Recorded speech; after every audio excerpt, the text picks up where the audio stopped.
Greetings comic lovers and welcome back to Casually Comics, the channel where we chat all things comics, from reviews of comics new and old to history to anecdotes to really wherever our whims take us. Comics can be an intriguing hobby to be a part of, partly because it is so long-lived and relies heavily at the time of this recording on interconnective continuity. I say at the time of this recording because I don't know what the future holds, except for future state, that is. Oh yes, the segues are so smooth that they're painful. If you've been keeping up with DC solicitations, announcements, and behind-the-scenes drama, future state can be viewed as a big deal and a seeming answer to the question of whatever happened to DC 5G. And if you're not keeping up with any of that, you may be asking, what are you talking about? Future state? 5G? Is that a conference? 5G actually is the name of that next-gen wireless service that causes a bunch of conspiracy theories. It was not the best name. Also, why is everybody talking about Brazilian Wonder Woman? People have been asking me about future state, but I thought what might be most helpful would be a bit of an overview and kind of cliff notes of what exactly it is and how we got to it, for if you're a bit adrift. So if you are and you'd like a lifeline, then stay tuned. But before we get started, I'm Sasha, and if you're enjoying this content, you know what to do. Hit that like button, hit that subscribe button. Join us on this comic book journey. Future State is an event that is going to follow DC Dark Knight's Death Metal in January of 2021 and involve a 2-month line-wide event, which means that everything is going to stop. So if you're reading anything concurrently, then get ready for it to be derailed potentially by Future State. If it's not derailed, it will at least be paused while this goes on. It's going to be a series of one-shots, anthologies, and minis surrounding a new group of legacy characters. A new diverse group of characters taking on mantles from our established DC heroes, some pre-existing legacy characters and some newly created. It's said to be a potential future, so it has Elseworlds written all over it. Elseworlds being DC stories taking place in alternate universes, just outside of the main timeline or continuity, and then we can bring them in later if we have to. But that doesn't stop people from preemptively celebrating or trashing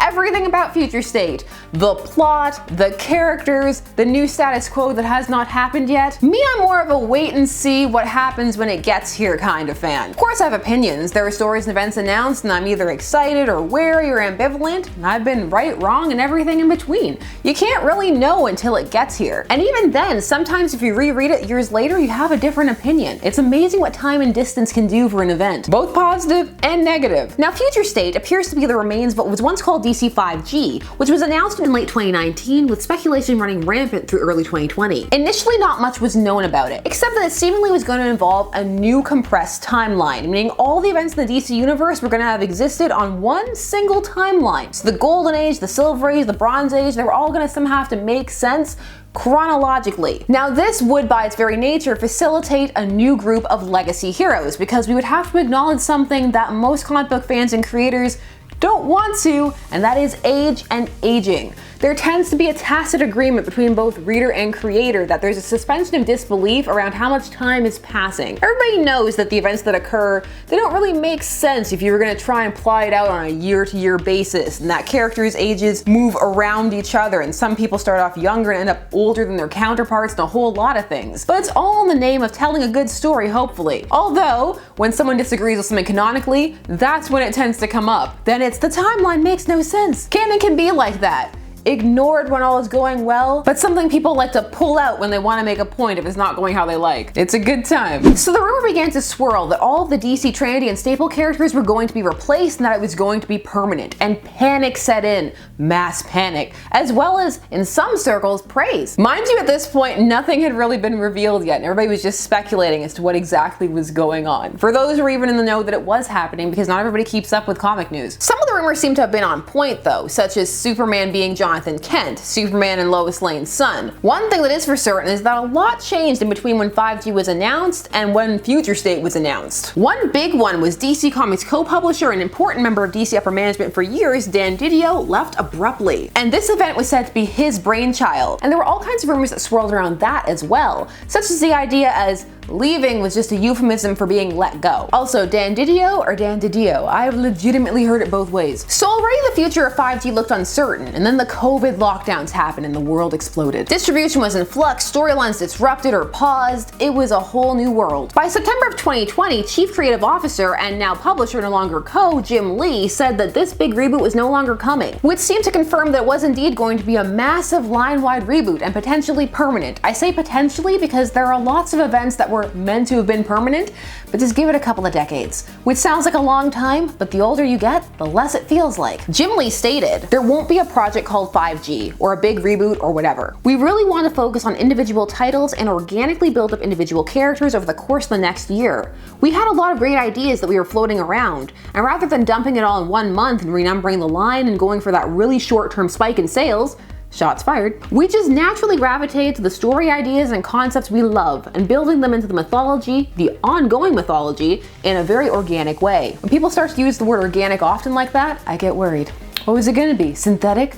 Boom-tsh. Also, seems like they end up doing part of what he didn't want to do, which is just month-long line-wide dump. 2 month long. Who knows what really happened with all of this? Well, the people behind the scenes, and perhaps in 10 years when their NDAs are all up, we'll hear about it, or if somebody goes rogue before then. For now, what we're left with is Future State, which it must be noted is not the first event of its ilk, nowhere near, not at DC, not at Marvel, not canonically or non-canonically. This has happened before many times. For example, 2099, which occurred in the 90s, gave us Miguel O'Hara. Everybody loves that Spider-Man costume. It is very cool. DC had an event called DC 1 Million. That was an event from 1998, where the 20th Century Justice League had to team up with the Justice Legion Alpha from the 853rd century to take down Vandal Savage. And fans are already comparing this upcoming Future State to another DC event, Future's End, a New 52 event that ran from late 2014 through 2015, lasting 11 months. The premise of that one was Batman Beyond traveling back in time to the Prime Earth to help their heroes fend off the coming apocalypse, and in the process the reader got to see the DC universe 35 and 40 years into the future of the current Prime Earth timeline. And of course you had dark and alternate versions of characters there too, as you do. It's no fun if you don't. There's much excitement over the diversity of these incoming legacy characters, but that too is nothing new, canonically or elseworlds. DC actually did a big canonical legacy replacement movement pre-New 52 but post-Infinite Crisis. We had Jaime Reyes become the third Blue Beetle, Ryan Choi as the Atom, Renee Montoya became the Question,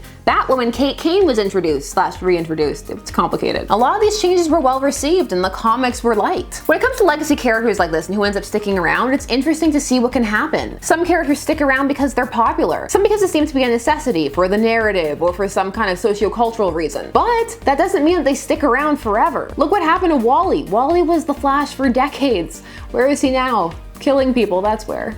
Wally. It's hard to tell who's gonna make it, and even if they seem like they're safe, no one is safe. No one's safe except for like 5 core people. Part of the fun when it comes to these announcements, for people who are having fun, is the chance to discuss with other fans about upcoming changes. Who's gonna be the next legacy characters? What do you think of them? Are there any missed opportunities? Some people say they really want to see Terry McGinnis, or they want to see Wallace West, not Wally, he's Wally 2.